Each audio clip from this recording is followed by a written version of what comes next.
The city was alive, but not in a good way. It buzzed with the hum of machines and the glow of neon lights that painted the streets in shades of blue and red. In this world, technology had taken over everything: how people lived, worked, and even how they were treated by others. For some, it made life easier, but for many it only made things worse. Lena Carter walked briskly down the sidewalk, her dark coat pulled tight against the cold night air. Her breath formed little clouds as she exhaled, and her boots clicked softly against the pavement. She wasn't paying much attention to the towering buildings or the endless streams of cars zipping past. Her mind was somewhere else, lost in thoughts about her job and the problems she saw every day. Lena worked at Genesis Tech, one of the biggest companies in the country. They built all sorts of advanced gadgets and programs, but their most famous creation was the AR Guardian system. This was no ordinary piece of tech. It was an augmented reality system used by police officers to help them do their jobs better, or so everyone claimed. The idea sounded great on paper. Officers wore sleek glasses connected to powerful computers that analyzed data in real time. The system flagged potential criminals, predicted crimes before they happened, and guided officers through tricky situations. But there was a catch, and Lena knew it better than anyone. Every day she sat at her desk staring at lines of code, trying to fix bugs and improve the system. But what she really wanted to do was tear it apart, because deep inside the algorithms, hidden beneath layers of complex programming, were rules that favored certain groups over others. People like Lena, black women, immigrants, poor folks, they weren't seen as equals by the system. Instead, they were marked as threats, singled out for scrutiny, and treated unfairly. Lena had tried to warn her bosses about these issues. She'd written reports, sent emails, and even spoken up during meetings. But no one listened. To them, the system was perfect. If someone got flagged too often, it wasn't the system's fault. It was theirs. That's what they told themselves, and that's what they told the public when complaints rolled in. Tonight, Lena felt especially frustrated. Earlier that day, she'd discovered yet another flaw in the code. It wasn't just a small bug either, it was a major issue that reinforced racial biases. Every time the system scanned a neighborhood with mostly black residents, it automatically increased the threat level. Even harmless activities like kids playing basketball or families having barbecues were labeled suspicious. Lena couldn't believe how blind her colleagues were to the harm they were causing. As she turned onto a quieter street, Lena noticed a police car parked near the corner. Its headlights were off, but the faint glow of its dashboard screen lit up the driver's face. Officer Greg Monroe sat behind the wheel, scrolling through something on his AR glasses. He was exactly the kind of cop Lena despised, loud, aggressive, and quick to judge. She'd heard stories about him from friends and neighbors, how he stopped people for no reason, how he talked down to them, how he acted like he owned the streets. For a moment, Lena considered crossing to the other side of the road, but then she remembered something her grandmother used to say: "You can't run from trouble forever." Taking a deep breath, she kept walking, keeping her head high and her pace steady. She didn't want to give Monroe any excuse to bother her, but trouble found her anyway. Just as Lena passed the police car, Monroe stepped out. His bulky frame filled the space between the open door and the curb. He adjusted his belt and gave her a long, hard look. Lena felt her stomach tighten. She knew what was coming next. "Hey, you," Monroe called out, his voice sharp and commanding. "Stop right there." Lena froze. Slowly, she turned to face him. "Is there a problem, officer?" "You tell me," Monroe said, narrowing his eyes. "What are you doing out here so late?" "I'm going home," Lena replied calmly. "Is that illegal now?" Monroe smirked, clearly enjoying himself. "Not illegal, but suspicious. A woman like you shouldn't be wandering around alone at night, especially not in this neighborhood." "A woman like me?" Lena repeated, her voice tinged with anger. "What does that mean?" Monroe ignored her question. Instead, he gestured toward her bag. "What's in there? Anything I should know about?" Lena resisted the urge to roll her eyes. She knew the drill. Cops like Monroe loved to search people based on nothing more than a hunch. "It's just my laptop," she said. "I work nearby. Let me see it," Monroe demanded, stepping closer. Reluctantly, Lena unzipped her bag and pulled out the laptop. She held it up for him to inspect. Monroe glanced at it briefly before shaking his head. "Fine. But stay out of trouble, okay?" Lena clenched her fists but forced herself to nod. "Will do." As soon as Monroe returned to his car, Lena hurried away, her heart pounding. She hated feeling powerless, hated being treated like a criminal simply because of who she was. But tonight's encounter gave her an idea that might finally expose the truth about Monroe and the flawed system he relied on. When Lena got home, she didn't waste any time. She set up her computer on the dining table and began digging into the AR Guardian system's code. She already knew the system had backdoors, hidden pathways designed to let authorized users tweak settings or access restricted areas. What if she could use one of those backdoors to manipulate Monroe's patrol routes? What if she could make him confront his own biases? The thought excited her. For years, she'd been stuck on the sidelines, watching as injustice unfolded. Now, she had a chance to fight back. Not with violence or hatred, but with intelligence and strategy. She would trap Monroe in his own game and show the world exactly who he really was. By morning, Lena had a plan. She spent hours testing it, making sure every detail was perfect. When she finally went to bed, exhaustion weighed heavily on her body. But her mind was wide awake, buzzing with anticipation. Tomorrow would be the start of something big, something that might change everything, for better or worse. And Lena was ready. The next morning, Lena woke up early. She didn't feel tired anymore. Instead, she felt a strange mix of excitement and nerves. Her plan was risky, but she believed it could work. If she played her cards right, she might finally expose the truth about Officer Greg Monroe, and maybe even the entire system he represented. After grabbing a quick breakfast, Lena sat down at her computer again.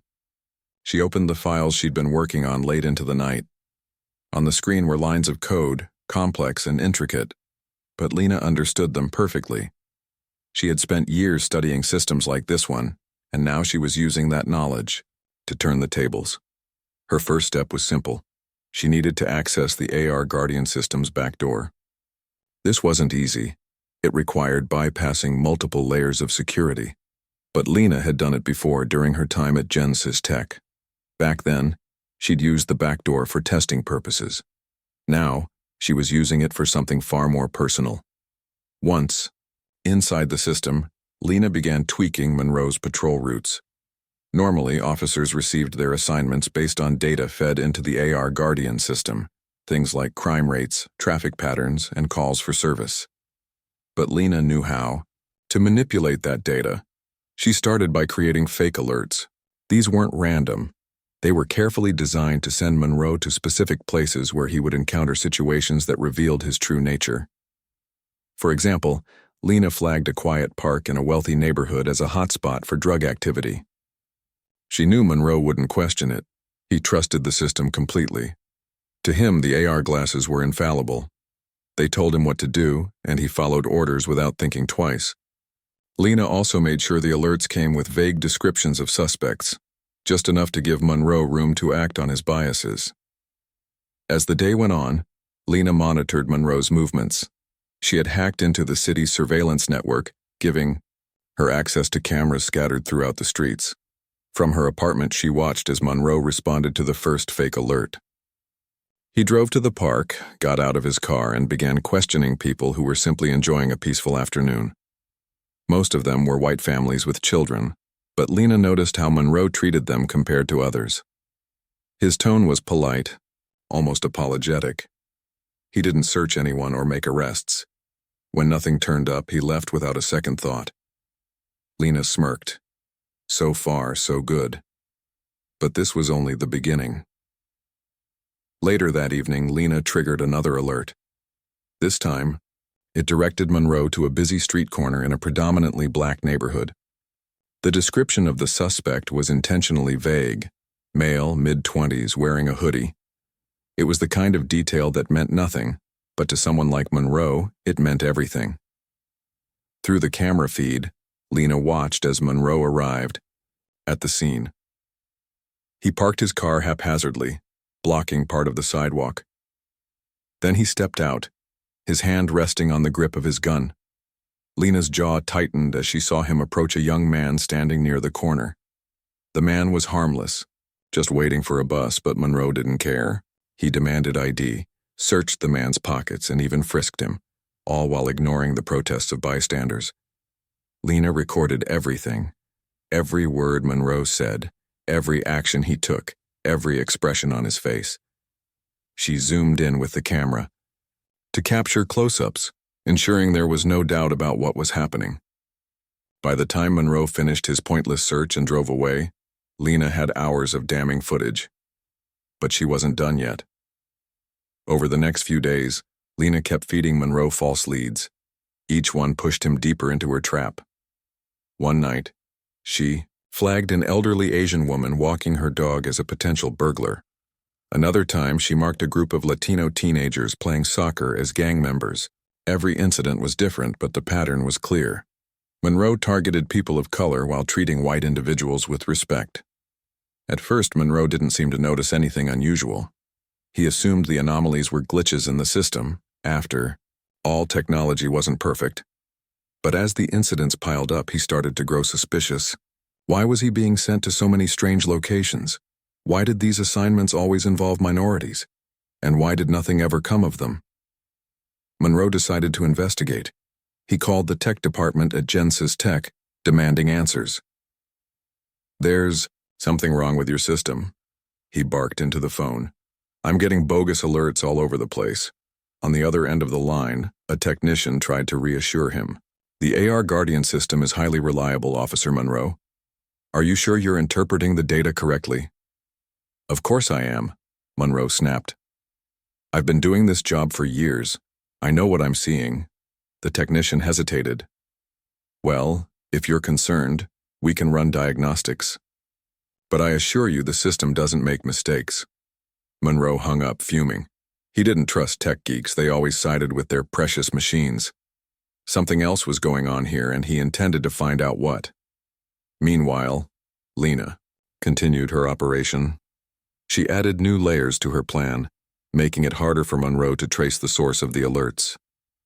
She rerouted signals through dummy servers, created fake user accounts, and encrypted her communications. Even if Monroe somehow managed to track the anomalies back to Genesis Tech, he'd never be able to connect them to her. One afternoon, Lena decided to escalate things. She planted a high-profile target in Monroe's path, a local celebrity named Marcus Hale. Marcus was a popular musician known for his activism and outspoken views on social justice. Lena knew Monroe would recognize him immediately, and that he'd jump at the chance to take him down.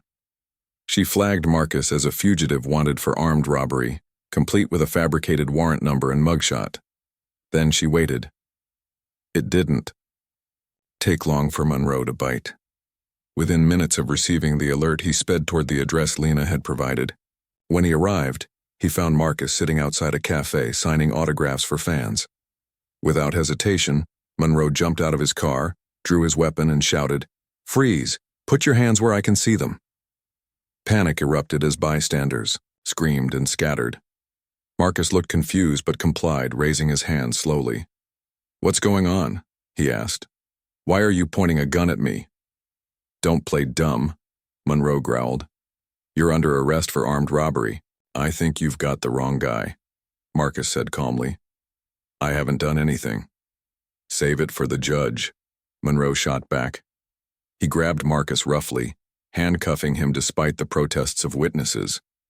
It wasn't until backup arrived and verified Marcus's identity that Monroe realized he'd made a mistake. By then, the damage was done. Dozens of people had filmed the incident on their phones, and the video quickly went viral online. Lena watched the fallout unfold from her apartment. News outlets picked up the story, criticizing Monroe for his reckless behavior. Social media exploded with outrage, with hashtags like "Trying Justice for Marcus" trending nationwide. For the first time, Monroe's name was dragged through the mud, and Lena couldn't have been happier. But she wasn't finished. Not yet. That night, Lena uploaded all the footage she'd collected onto a secure server. She organized it chronologically, adding timestamps and annotations to highlight key moments. Then she prepared a message to accompany the release. It was short and direct. This is what happens when we let prejudice hide behind technology. Officer Greg Monroe isn't just one bad cop. He's a symptom of a much larger problem. The AR Guardian system isn't broken. It's designed to oppress. It's time we hold everyone accountable. With the press of a button, Lena sent the files to journalists, activists, and watchdog organizations. She also posted snippets of the footage on social media, tagging influential figures and encouraging others to share it. Within hours, the evidence spread like wildfire, igniting a national conversation about bias in law enforcement and the dangers of unchecked technology. Back at the precinct, Monroe was oblivious to the storm brewing around him. He still hadn't figured out who was behind the fake alerts or why they were targeting him specifically. All he knew was that his reputation was taking a hit, and he didn't like it one bit.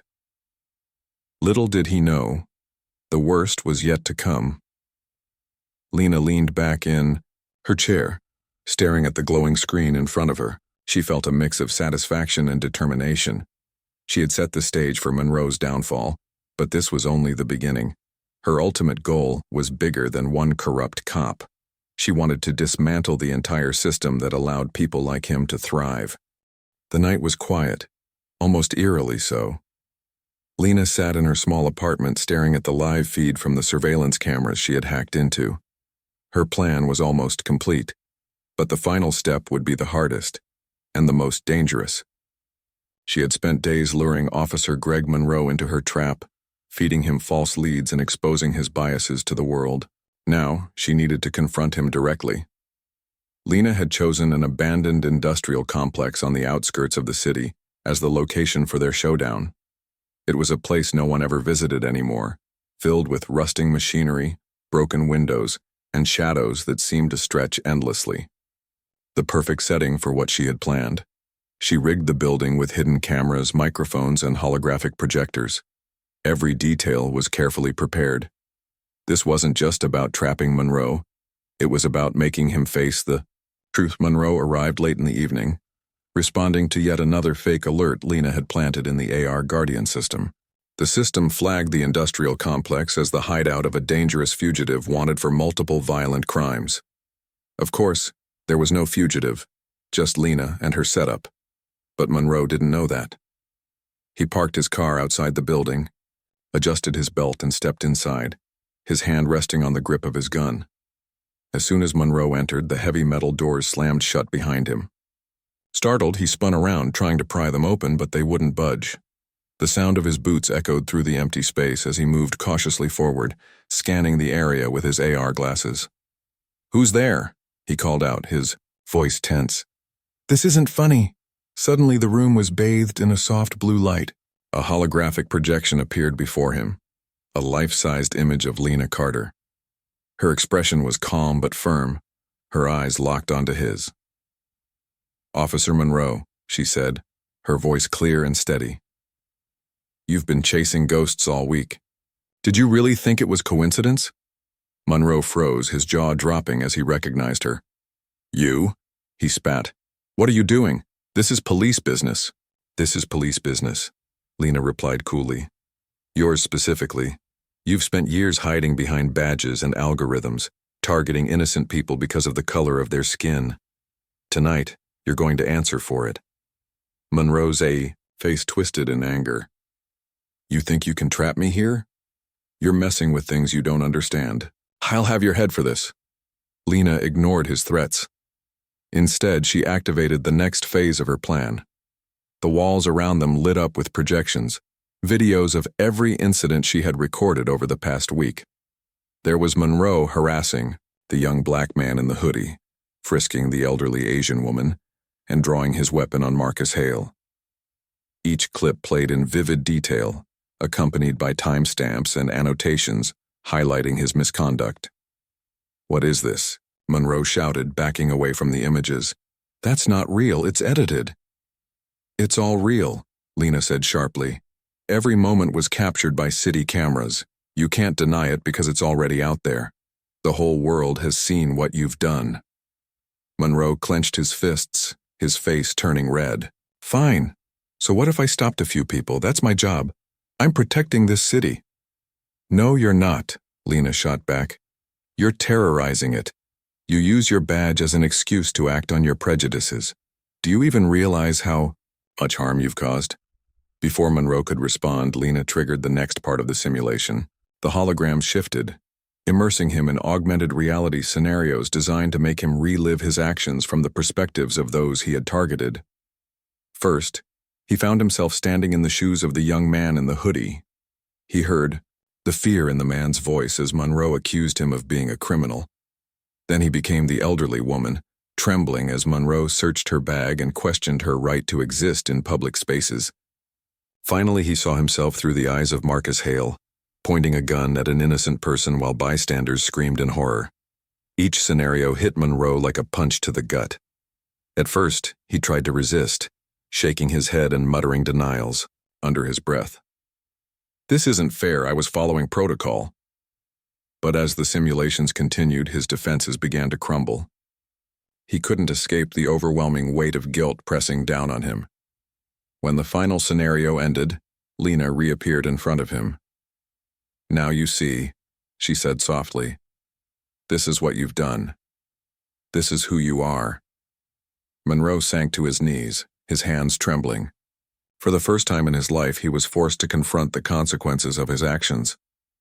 I didn't mean to hurt anyone, he stammered. I was just doing my job. No, Lena interrupted. You were doing what you wanted. The system gave you tools, but it didn't force you to abuse them. That choice was yours. For a long moment, neither of them spoke. The silence was heavy, broken only by the faint hum of the projectors. Finally, Monroe looked up at her, his eyes filled with desperation. What do you want from me? I want the truth, Lena said firmly. Not just about you, but about the people pulling your strings. Who told you to focus on certain neighborhoods? Who decided which communities should be treated as threats? Monroe hesitated, clearly torn between loyalty to his superiors and the need to save himself. After a pause, he sighed. It's bigger than me, he admitted. There's a group. Cops, politicians, corporate execs. They meet in secret, decide where resources go, who gets targeted. They use the AR system to justify it all. If crime stats spike in a neighborhood, it's easier to get funding for crackdowns. Easier to keep people scared.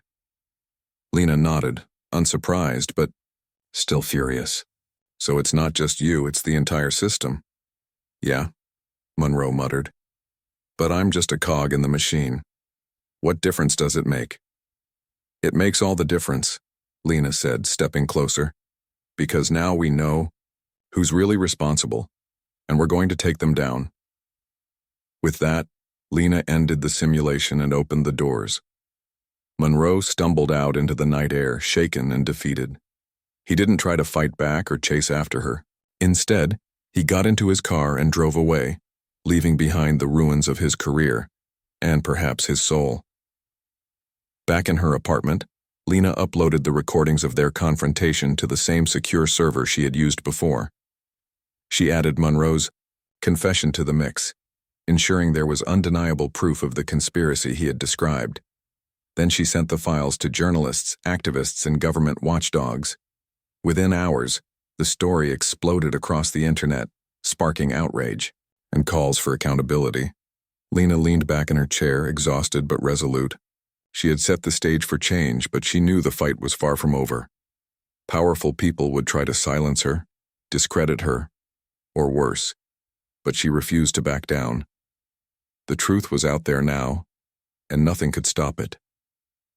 As dawn broke, over the city, Lena stared out her window at the skyline. The streets below were alive with protests, chants echoing through the air. People were demanding justice, and for the first time in a long time, Lena felt hopeful. Hopeful that maybe, just maybe, the system could be changed. All it took was one person willing to stand up and say enough. The city buzzed with energy, a mix of anger and hope that rippled through its streets. Lena Carter watched from her apartment window as crowds gathered in the square below. Protesters held signs that read, "Justice for all" and "End systemic bias."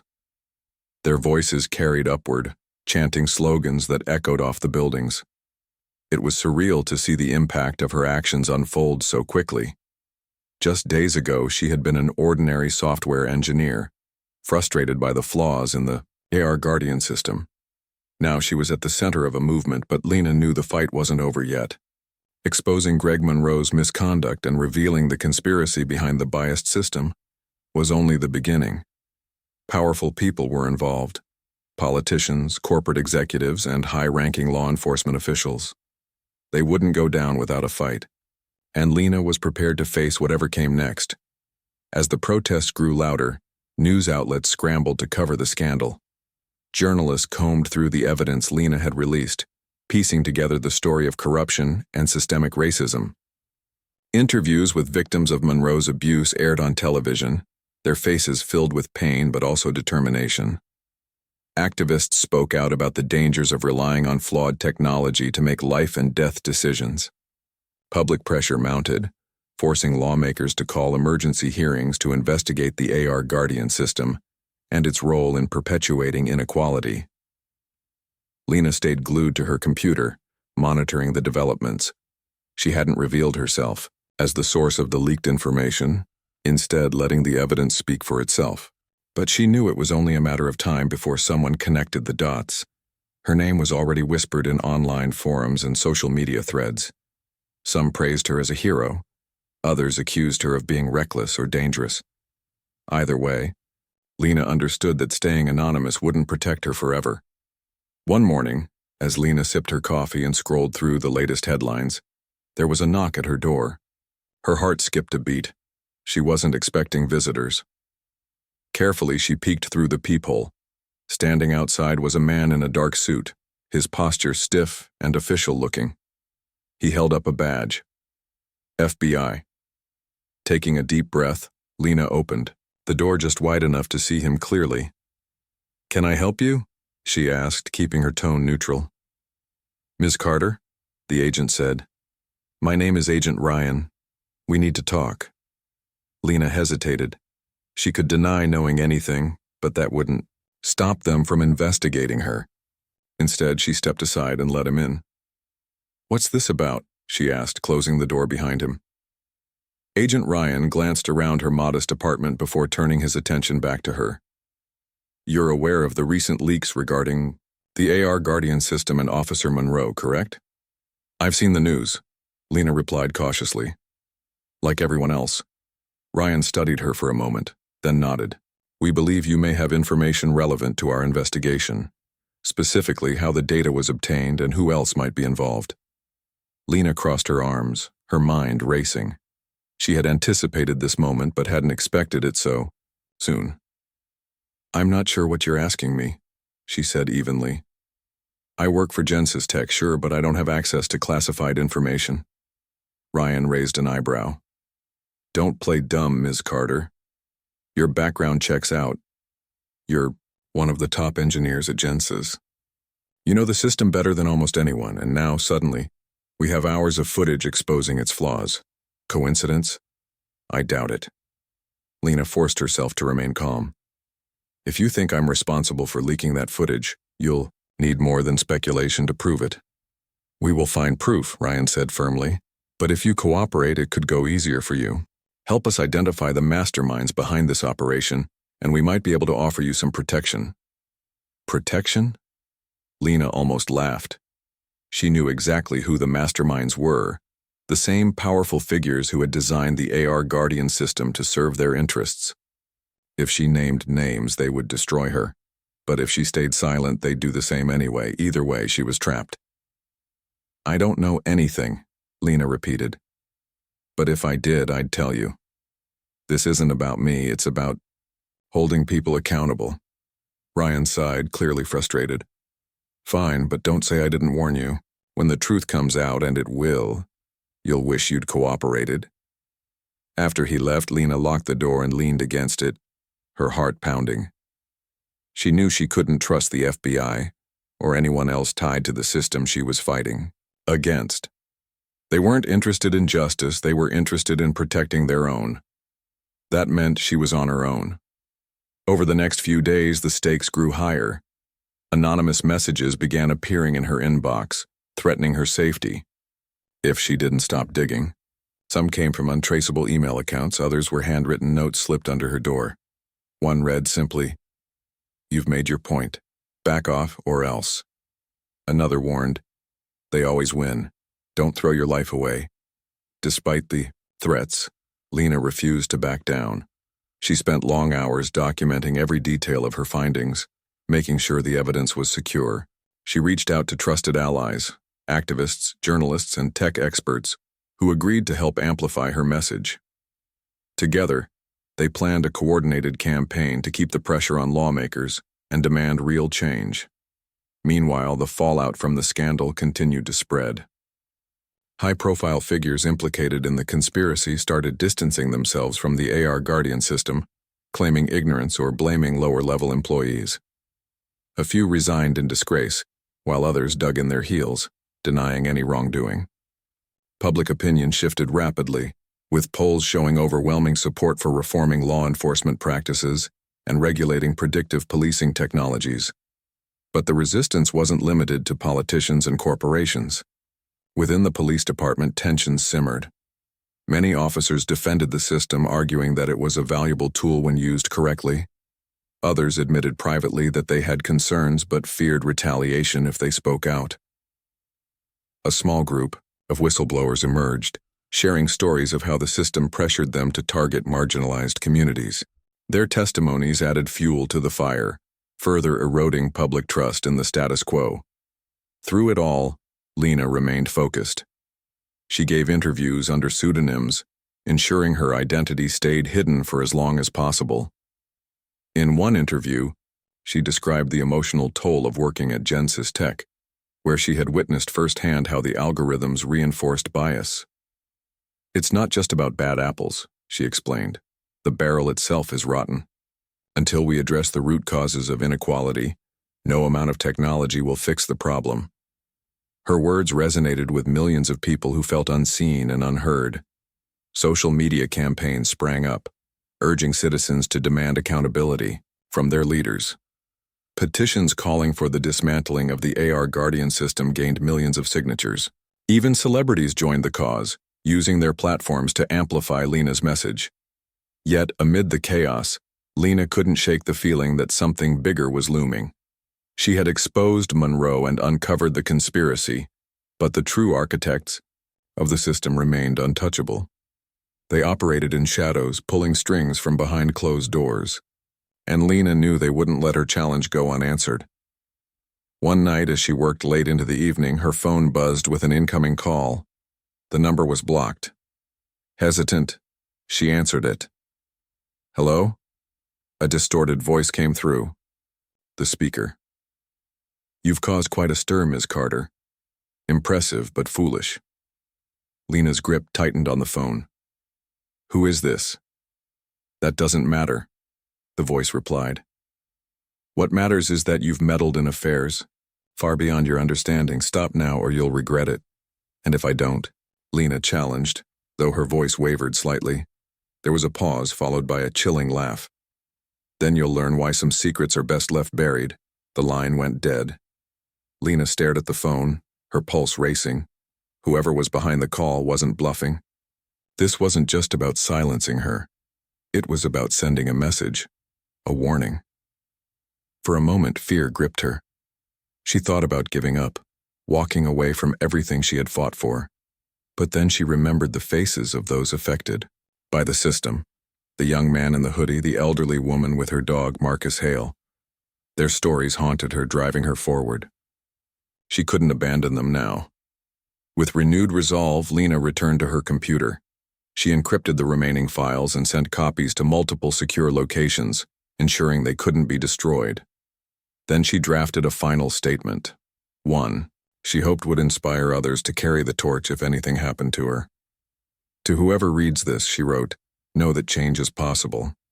Systems built on oppression can be dismantled, but it takes courage and unity.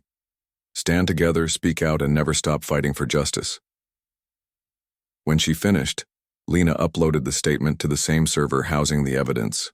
It would go live automatically if she failed to log in within 24 hours, a failsafe in case the worst happened. Exhausted but determined, Lena turned off her computer and looked out the window. The city lights twinkled in the distance, a reminder of both the beauty and ugliness of humanity. She didn't know what tomorrow would bring, but she was ready to face it head on. The days that followed felt like a blur. Lena Carter moved through her life carefully, always on edge. She knew she had become a target, not just for the people involved in the conspiracy, but also for anyone who feared change. Her apartment was her fortress now. She locked every door, checked every shadow, and avoided stepping outside unless absolutely necessary. But even in her solitude, she could feel the weight of what she had started. The scandal surrounding the AR Guardian system continued to dominate headlines. Lawmakers held hearings, calling witnesses to testify about the system's flaws and the harm it had caused.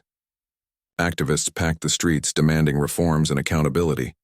Social media buzzed with hashtags and stories from people who had been mistreated by the system. It seemed like the entire nation had woken up to the injustices hidden beneath the surface of technology. But amidst the chaos, Lena stayed quiet. She watched everything unfold from afar, careful not to draw too much attention to herself. Her allies, the activists, journalists, and whistleblowers, carried the torch, amplifying her message and keeping the pressure on those in power. They were brave, fearless even. But Lena couldn't help feeling guilty. She had set this all in motion, yet she wasn't there to stand beside them. One evening, as Lena scrolled through news articles on her laptop, she stumbled upon something unexpected. A mural had appeared overnight on a wall near City Hall. It was a portrait of her, painted in bold colors with the words, "Justice starts here," scrawled underneath. Someone had recognized her contributions, someone had seen her courage, and they had chosen to honor her, not as a victim, but as a leader. Tears welled up in Lena's eyes. For so long she had felt alone in her fight, like no one understood the sacrifices she was making. But this mural proved otherwise. People saw her. They believed in her. And most importantly, they were willing to join her in the struggle for justice. Despite the dangers, Lena decided it was time to step forward. She couldn't stay hidden forever. If she wanted real change, she needed to be part of the conversation. So, she reached out to a trusted journalist named Kevin Dawson, who had been covering the scandal extensively. Together, they arranged an interview, a chance for Lena to tell her story publicly and call for action. The day of the interview, Lena dressed simply, wearing a dark jacket and jeans. She pulled her hair back into a ponytail and took a deep breath before stepping outside. As she walked toward the meeting spot, she noticed people watching her, some whispering to each other. Word had spread quickly. Everyone knew who she was now. Kevin greeted her warmly, shaking her hand. "Thank you for doing this," he said. "People need to hear your voice." Lena nodded. "It's time." They sat down in a quiet cafe, away from prying eyes. Kevin turned on his recorder and Lena began to speak. She talked about her work at Genesis Tech, the biases she had discovered in the AR Guardian system, and the frustration she had felt when no one listened. She described how Greg Monroe's actions had pushed her to take matters into her own hands, and how she had used her knowledge to expose the truth. Most importantly, she emphasized that this wasn't just about one corrupt cop or one flawed system. It was about dismantling the structures that allowed oppression to thrive. "I didn't do this alone," Lena said, her voice steady. "There are countless others who have suffered because of these systems. My hope is that my actions will inspire them to speak out too. Change doesn't happen overnight, but it starts with standing up and saying enough." The interview went viral within hours. Viewers praised Lena's bravery and shared their own experiences of injustice. Some criticized her methods, arguing that hacking and manipulating data wasn't the right way to achieve justice. But for every negative comment, there were dozens of positive ones, thanking her for shining a light on the darkness.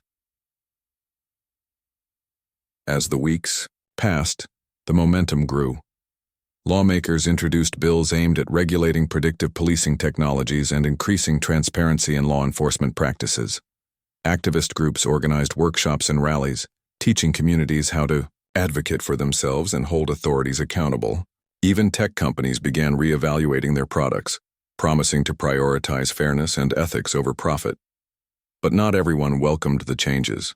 Powerful figures fought back, using their influence to delay reforms and discredit critics.